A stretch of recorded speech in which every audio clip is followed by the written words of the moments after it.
Esther, chapter 9.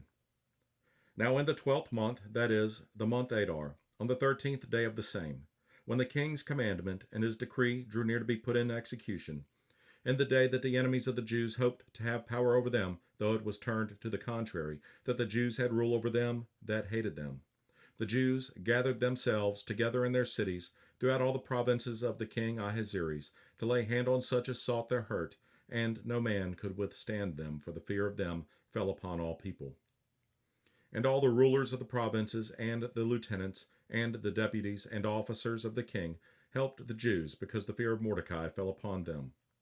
For Mordecai was great in the king's house, and his fame went out through all the provinces. For this man Mordecai waxed greater and greater.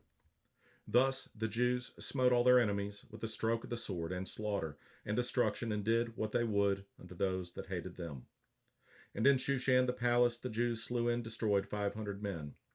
And Parshandatha, and Dalphon, and Aspatha, and Poratha, and Adalia, and Aridatha, and Parmashta, and Arisai, and Aridai, and Vajazatha, the 10 sons of Haman, the son of Hammedatha, the enemy of the Jews, slew they.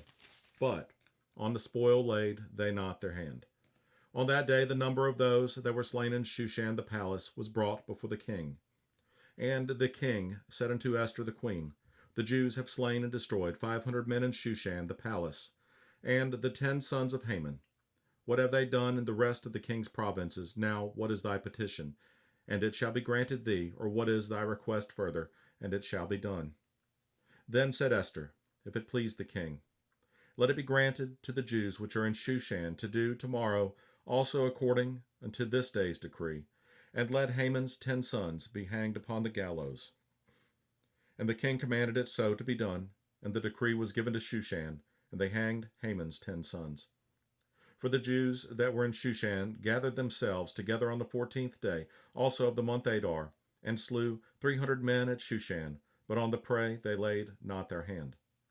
But the other Jews that were in the king's provinces gathered themselves together, and stood for their lives, and had rest from their enemies, and slew of their foes 70 and 5,000, but they laid not their hands on the prey.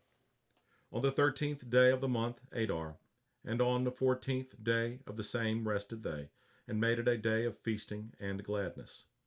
But the Jews that were at Shushan assembled together on the 13th day thereof, and on the 14th thereof, and on the 15th day of the same they rested, and made it a day of feasting and gladness.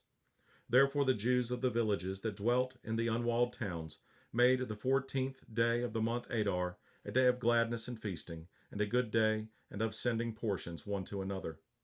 And Mordecai wrote these things, and sent letters unto all the Jews that were in all the provinces of the king Ahasuerus, both nigh and far, to establish this among them, that they should keep the 14th day of the month Adar, and the 15th day of the same yearly, as the days wherein the Jews rested from their enemies, and the month which was turned unto them from sorrow to joy, and from mourning into a good day, that they should make them days of feasting and joy, and of sending portions one to another, and gifts to the poor.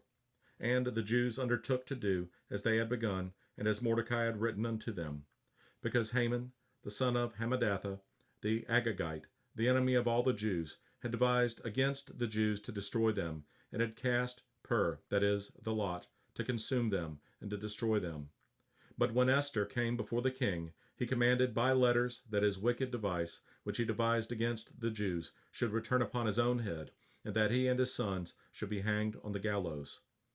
Wherefore they called these days Purim, after the name of Pur. Therefore, for all the words of this letter, and of that which they had seen concerning this matter, and which had come unto them, the Jews ordained and took upon them, and upon their seed, and upon all such as joined themselves unto them, so as it should not fail, that they would keep these 2 days according to their writing, and according to their appointed time every year. And that these days should be remembered and kept throughout every generation, every family, every province, and every city, and that these days of Purim should not fail from among the Jews, nor the memorial of them perish from their seed. Then Esther the queen, the daughter of Abihail, and Mordecai the Jew, wrote with all authority to confirm this second letter of Purim. And he sent the letters unto all the Jews, to the 127 provinces of the kingdom of Ahasuerus, with words of peace and truth, to confirm these days of Purim in their times appointed, according as Mordecai the Jew and Esther the queen had enjoined them, and as they had decreed for themselves and for their seed the matters of the fastings and their cry. And the decree of Esther confirmed these matters of Purim, and it was written in the book.